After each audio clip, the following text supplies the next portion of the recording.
بركة الله تعالى تقلع طائرة النادي الأهلي إلى موريتانيا اليوم السبت لقاء قوي جدا مع الهلال السوداني. الأهلي طبعا حامل اللقب.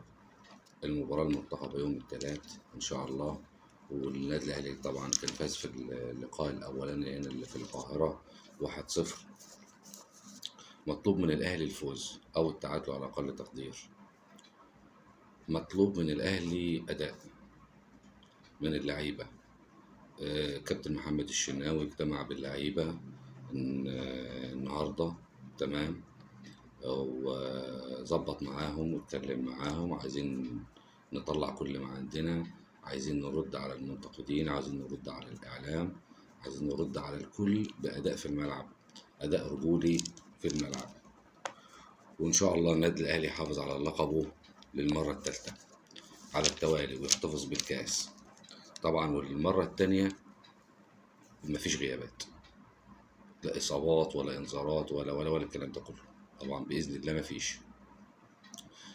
مارسيل كولر عنده حرية الاختيار، عنده القائمة كاملة، بس يا ريت والمطلوب منه تشكيل صح وأداء صح، وبإذن الله بإذن الله بإذن الله مضمون الصعود والفوز. مش الصعود بس، لأنه لو اتعادل خلاص الأهلي صعد، لا إن شاء الله بإذن الله أداء ونتيجة.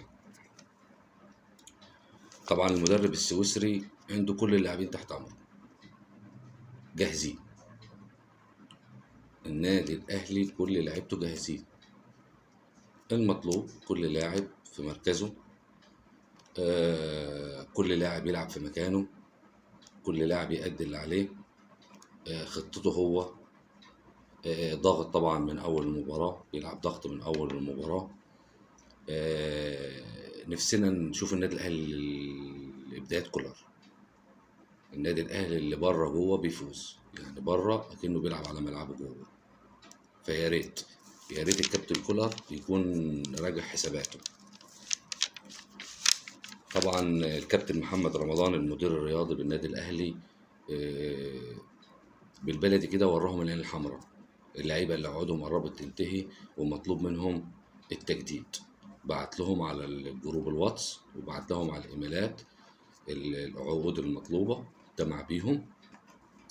اللي هيجدد النادي الأهلي مش بيقف على حد، اللي مش عايز يجدد يتفضل يلعب في النادي المصري، يلعب في النادي الزمالك، يلعب في الإسماعيلي، يلعب في أي حتة.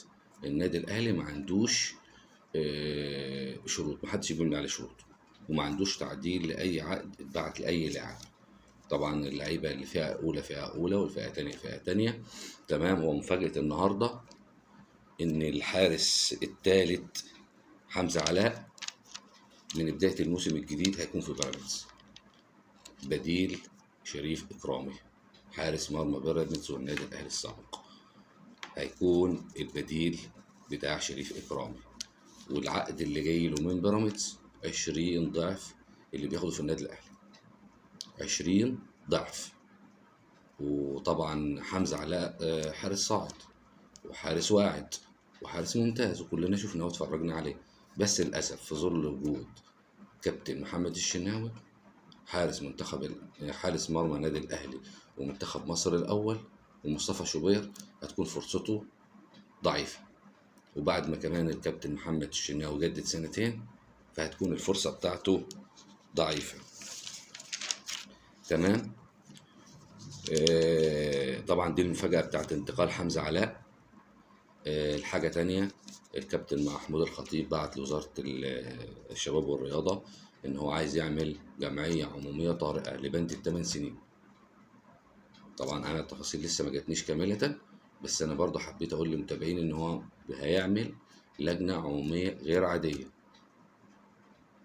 عشان بند ال8 سنين.